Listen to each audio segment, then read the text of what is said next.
Hi, welcome back to S academy. ఈరోజు మనం thermal engineering సంబంధించిన ప్రీవియస్ ఇయర్ క్వశ్చన్స్ కొన్ని సాల్వ్ చేసే ట్రై చేద్దాము. ఇంపార్టెంట్ మోడల్స్ ప్రీవియస్ ఇయర్లో వచ్చిన questions. Okay, so first question తీసుకుంటే మనకి చూడండి, a system execute a cycling process consist of 4 processes 1 to 2, 2 to 3, 3 to 4 and 4 to 1 అని చెప్పి మనకు కొన్ని ప్రాసెస్లు అయితే ఇవ్వడం జరిగింది. సో ఇది ఖచ్చితంగా మనకి ఎగ్జామ్లో వచ్చే ఈ మోడల్ క్వశ్చన్. ఇది దేనిపైన ఉంది క్వశ్చన్? ఈ మోడల్ ఏది అంటే కనుక Q is equal to U plus W అనే మోడల్. సో ఇక్కడ Q అంటే ఏమి? హీట్. W అంటే ఏమి? U అంటే ఏమి? Internal energy. W అంటే ఏమి? వర్క్ అని చెప్పి. ఫర్ ఎగ్జాంపుల్కి మనకు Q వాల్యూ ఇచ్చి U వాల్యూ ఇచ్చి W ఫైండ్ అవుట్ చేయమని ఈ విధంగా అడుగుతాడు. షార్ట్ ఆన్సర్ క్వశ్చన్ అయితే ఎగ్జాంపుల్కి Q is equal to 20, U is equal 10 అయితే W ఎంత, ఈ విధంగా అడుగుతాడు క్వశ్చన్. సో అలా కాకుండా ఎస్ఏ టైప్ క్వశ్చన్ ఇచ్చినప్పుడు కొన్ని కండిషన్స్ ఇస్తాడు, దాని బేస్ పైన మనం ప్రాబ్లం చేయాలి. ఓకే, సో కండిషన్ ఇచ్చినా ఏమి ఇచ్చినా మనకైతే ప్రాబ్లం ఈజీలేండి, ఏం వరీ కావాల్సిన పర్లేదు. సో ఈ ప్రాబ్లమ్ని మనం ఎలా చేయాలా అంటే కనుక ఫస్ట్ మనము దీన్ని డివైడ్ చేసుకుందాం. ఒక సర్కిల్ లాగా వేసుకొని, ఓకేనా, ఈ సర్కిల్కి మనం ఇస్తే ఈ సైడ్ అంతా హీట్ రాసుకుందాము, ఈ సైడ్ అంతా W వర్క్ రాసుకుందాం. ఓకేనా, సో కలర్ చేంజ్ చేద్దాం, మీకు కొంచెం క్లారిటీగా కనిపిస్తుంది. ఫర్ ఎగ్జాంపుల్కి మనం బ్లాక్ కలర్ తీసుకుందాం. ఓకేనా, ఈ సైడ్ అంతా హీట్ తీసుకుందాం, ఈ సైడ్ అంతా వర్క్ తీసుకుందాం. సో ఫస్ట్ కండిషన్ ఏమి ఇచ్చినాడు? 15 kilojoules of heat is supplied. 15 kilojoules of heat supplied అన్నాడు. సప్లైడ్ అన్నప్పుడు మనం ఇచ్చినామని చెప్పి. అదేవిధంగా 5 kilojoules of work is done. 5 kilojoules of work is done అంటే బయటికి వచ్చింది. నెక్స్ట్ సెకండ్ ప్రాసెస్లో 4 kilojoules of heat is rejected. Heat బయటికి వచ్చింది, రిజెక్టెడ్ అంటే బయటికి రాసుకోండి, 4 kilojoules. 3 kilojoules of work is done. So work ఎంత జరిగింది? 3 kilojoules. During the 3 to 4 process 12 kilojoules of heat is supplied. So supplied. 8 kilojoules of work is done. 8 kilojoules of work is done. So ఇక్కడ heat given are reject ఎందుకు ఈ conditions అంటే గనక మనం కొంచెం ఈ టాపిక్ని క్లియర్గా అర్థం చేసుకుని చదివింటే ఇక్కడ కొన్ని టర్మ్స్ ఉంటాయి. ఏ విధంగా? హీట్ సప్లై ఇస్తే మనము పాజిటివ్ అని, హీట్ రిజెక్ట్ అయితే నెగిటివ్ అని, work done by the system positive అని, work given to the system negative అని. సో దట్ మనం ఎప్పుడైతే హీట్ ఇస్తామో అవన్నీ కూడా పాజిటివ్ సింబల్స్, హీట్ బయటికి వస్తే నెగిటివ్ సింబల్స్. వర్క్ డన్ అంటే బయటికి వస్తే పాజిటివ్ సింబల్స్, లోపలికి ఇస్తే నెగిటివ్ సింబల్స్. మనం వర్క్ అయితే గివెన్ టు ద సిస్టమ్ లేదు కాబట్టి అన్ని పాజిటివ్. ఇప్పుడు మన క్వశ్చన్ ఏమి? 7 kilojoules of heat is supplied అంటే లాస్ట్లో మనకు 7 kilojoules ఆఫ్ హీట్ అనేది మనం సప్లై చేసినాం. సో 7 kilojoules ఆఫ్ హీట్ ఇచ్చినాం. అయితే క్వశ్చన్ ఏమి? What is the work done? Work done ఎంత అనేది మన క్వశ్చన్. ఓకే, డబ్ల్యూని మనం ఫైండ్ అవుట్ చేయాలి. సో ఇది కూడా పాజిటివ్నే కదా, పాజిటివ్. సో ఇక్కడ చూద్దాం టోటల్ వాల్యూ ఏమవుతుంది? టోటల్ క్యూ ఏమవుతుంది? 15 ప్లస్ 12 ఎంత? 27. 27 ఓకే, 27 ప్లస్ 3 ఎంత? 34.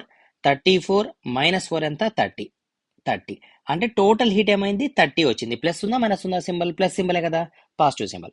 నెక్స్ట్ అదే విధంగా టోటల్ వర్క్ డన్ తీసుకుంటే 5 ప్లస్ 3 8, 8 2 16 అంటే 16 ప్లస్ W వచ్చింది.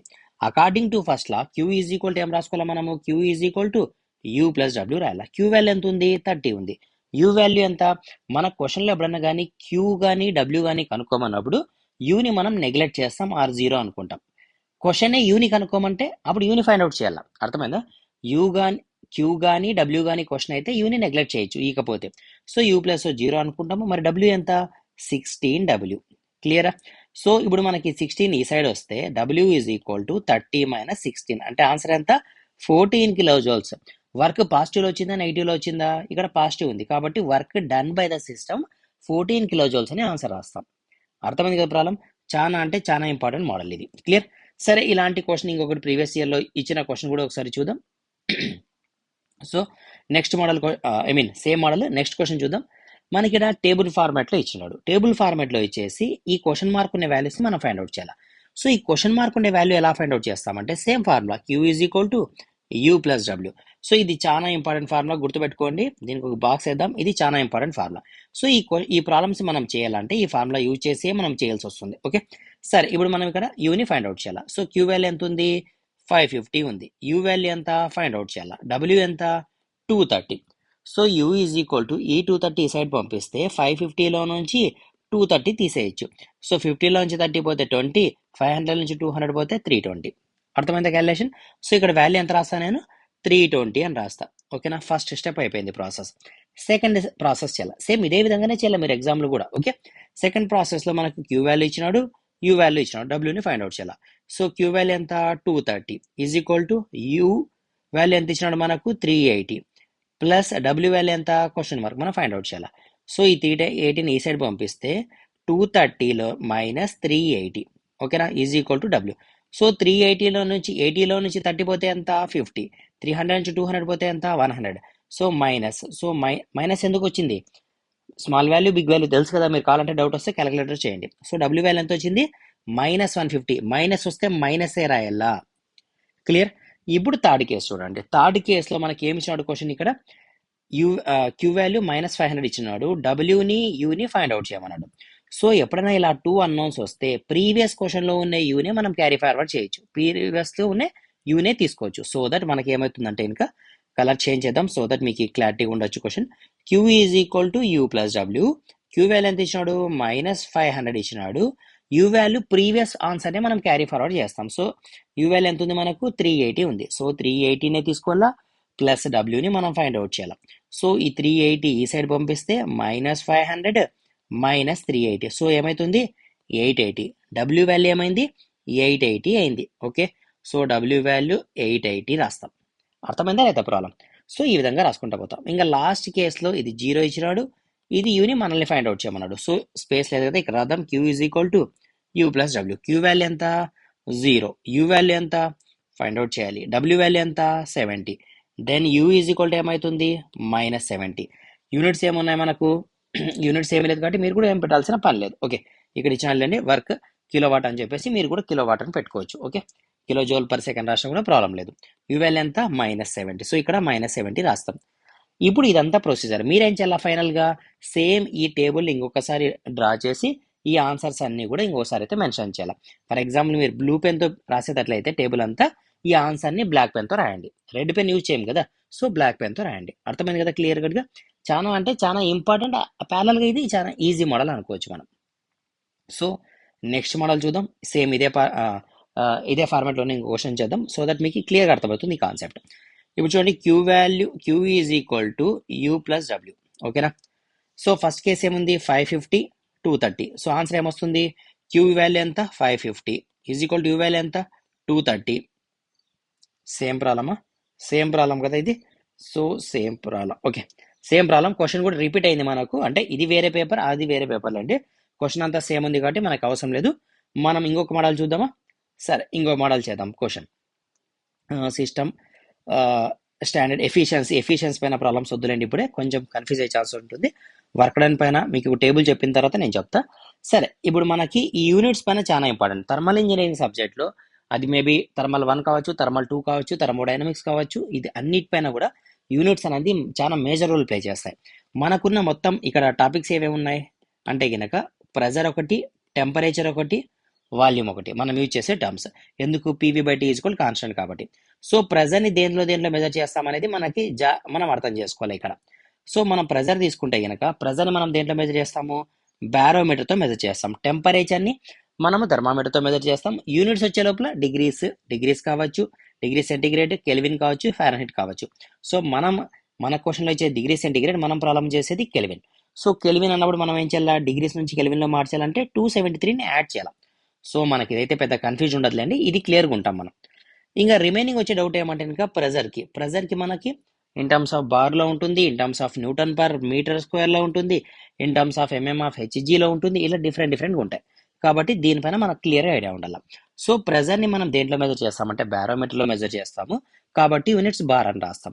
అట్మాస్ఫియర్ ప్రెజర్ ఎంత ఉంటుంది, first of all types of pressure తీసుకుంటే గుర్తుందా మీకు, టైప్స్ ఆఫ్ ప్రెజర్స్ ఎన్ని టైప్స్ ఉన్నాయి మనకి, ప్రెజర్స్ తీసుకుంటే ఒక్క నిమిషం. ప్రెజర్ తీసుకుంటే కనుక ప్రెజర్స్ మనం అట్మాస్ఫియరిక్ ప్రెజర్ అంటాము, తర్వాత గేజ్ ప్రెజర్ అంటాము, తర్వాత వాక్యూమ్ ప్రెజర్ అంటాము, ఇంకొకటి అబ్సల్యూట్ ప్రెజర్ అంటాం. అట్మాస్ఫియరిక్ ప్రెజర్ అంటే ఏంది, the pressure which is exerted in the atmosphere. మరి గేజ్ ప్రెజర్ అంటే ఏమి, అబౌవ్ అట్మాస్ఫియర్ ని గేజ్ ప్రెజర్ అంటాం. మరి వాక్యూమ్ ప్రెజర్ అంటే ఏమి, బిలో అట్మాస్ఫియర్ ని వాక్యూమ్ ప్రెజర్ అంటాం. మరి అబ్సల్యూట్ ప్రెజర్ అంటే ఏంది, the pressure which is measured by the absolute scale. మరి అబ్సల్యూట్ స్కేల్ అంటే ఏంది, యాక్చువల్గా atmosphere plus gauge, atmosphere minus vacuum, ఇది స్కేల్. ఈ స్కేల్ని మెజర్ చేసి రాస్తే దాన్ని మనం అబ్సల్యూట్ ప్రెజర్ అంటాం. సరే, దీంతో మనకు పని లేదు. మనకు కావాల్సింది యూనిట్స్ ఆర్ వాల్యూస్. సో మనం బ్యారోమీటర్తో మెజర్ చేసినప్పుడు వచ్చేది బ్యారోమెట్రిక్ ప్రెజర్ కాబట్టి ప్రెజర్ని మనం 1.01325 బార్స్ అని మెజర్ చేస్తాం. ఇంత గుర్తుపెట్టుకోలేమనుకుంటే 1 బార్ అని రాస్తాం. దీనికి యూనిట్స్ కన్వర్ట్ చేస్తే మనం 10⁵ న్యూటన్ పర్ మీటర్ స్క్వేర్ రాయొచ్చు. ఓకేనా. లేదు కిలోలో రాయాలనుకుంటే 10 square kilo newton per metre square రాయొచ్చు. ఓకే, ఇవన్నీ వాల్యూస్ అయితే మీరు గుర్తుపెట్టుకోండి. అదేవిధంగా ఇప్పుడు మనం బార్స్లో చూసినాం, న్యూటన్ పర్ మీటర్ స్క్వేర్లో చూసినాం. అలా కాకుండా మనకి ఎంఎం ఆఫ్ హెచ్జీలో ఉంటుంది. ఎంఎం ఆఫ్ హెచ్జీ అంటే 760 ఎంఎం ఆఫ్ హెచ్జీ రాయొచ్చు, లేదా 10.3 మీటర్ ఆఫ్ వాటర్ కూడా రాయొచ్చు. 10.3 మీటర్ ఆఫ్ వాటర్ H2O. ఓకేనా? సో ఏంటి ఇవి కన్వర్షన్స్, ఏంటి ఇవి కొంచెం కన్ఫ్యూజ్గా ఉన్నాయంటే, మనం ప్రెజర్ని బ్యారోమీటర్తో మెజర్ చేస్తే వచ్చే యూనిట్స్ బార్స్లో వస్తాయి. దాన్ని మనం ప్రాబ్లం కన్వీనియంట్ కోసం మనం న్యూటన్ పర్ మీటర్ స్క్వేర్ అంటే SI యూనిట్లోకి మనం మార్చుకొని ప్రాబ్లం చేస్తున్నాం. మరి 760 ఎంఎం ఆఫ్ హెచ్జీ ఏమి? మనం ప్రెజర్ని మెర్క్యూరీతో మెజర్ చేస్తే వచ్చే వాల్యూ 760. మనం ప్రెజర్ని వాటర్తో మెజర్ చేస్తే వచ్చే వాల్యూ 10.3. అర్థమైందా? సో మనకి వాల్యూస్ ఎప్పుడైతే అర్థమవుతాయో వీటిని మనం ఈజీ కన్వర్ట్ చేయొచ్చు. ఇప్పుడు క్వశ్చన్ ఏమి ఇచ్చినాడు? కిలో న్యూటన్ పర్ మీటర్ స్క్వేర్లో మార్చమన్నాడు. ఎం అంటే ఏంది? మెగా అంటే 10⁶ అని 6 జీరోస్ ఉన్నాయి. సో మనం ఏం చేయాలి? 3 జీరోస్ తీసేద్దాం. సో ఇక్కడ నుంచి యూనిట్స్ 3 జీరోస్ తీసేస్తే, ఎంని తీసేసి అక్కడ కే పెట్టాలి. మనం క్వశ్చన్లో కే ఇచ్చినాడు కాబట్టి, సో 3 జీరోస్ తీసేద్దాం, కేని పెడదాం, kilo newton per metre square. యాక్చువల్గా ఎం అంటే ఎవరు? 6 జీరోస్. సో 6 జీరోస్లో నుంచి మనం 3 జీరోస్ తీసేసి కేని పెడతాం, రిమైనింగ్ 3 జీరోస్ కంటిన్యూ చేస్తాం. అర్థమైందా? సేమ్ అదేవిధంగా బార్, మనం 1 బార్ అంటే ఏమనుకున్నాము? 10⁵ న్యూటన్ పర్ మీటర్ స్క్వేర్ అనుకున్నాం. 10⁵ మనకేం కావాలా? కిలోలో కావాలా. అంటే కే అంటే ఎంత? 3 జీరోస్. కే అంటే 3 జీరోస్ తెలుసు కదా, అది కే అంటే 10⁻3 అని, మెగా అంటే 10⁶ అని తెలుసు కదా. ఓకే, సో 3 జీరోస్ మనకు కావాలా. అప్పుడు ఇంకా రిమైనింగ్ ఎన్ని మిగిలినాయి? 2 జీరోస్ మిగిలినాయి. సో 2 జీరోస్ పెట్టేసి kilo newton per metre square పెట్టచ్చు. 5 బార్స్ యొక్క యూనిట్స్. అర్థమవుతుందా? కన్ఫ్యూజ్ ఉందా? క్లియర్ కదా? సో ఇక్కడికి మనం ఆపేద్దాం. ఫర్ ఎగ్జాంపుల్ మీకు ఇది అర్థం కాకపోయినా, లేదు ఇది క్లియర్గా ఉన్నా, ఏమైతే మీకు అనిపించిందో అది కామెంట్లో షేర్ చేయండి. దాని బేస్ పైన మనం ఇంకొన్ని ప్రాబ్లమ్స్ ఇంకొంచెం క్లియర్ కట్గా మనం సాల్వ్ చేసి ట్రై చేద్దాం. ఇవి ఎప్పుడైతే మీకు ఫండమెంటల్స్ అర్థమవుతాయో మీరు ఏం వరి కావాల్సిన పని లేదు. ఈవెన్ దో ఆల్రెడీ మనం చెప్పుకున్నాం కదా, థర్మల్ 1, 2 ఏ సబ్జెక్ట్ అన్నా కూడా పర్లేదు. యూనిట్స్ మనకు అర్థమైతే, కాన్సెప్ట్ మనకు అర్థమైతే, ఎటువంటి పరిస్థితుల్లో మనం ఫెయిల్ కాకుండా పాస్ అయితే ఖచ్చితంగా కావచ్చు. Okay, all the best. Thank you.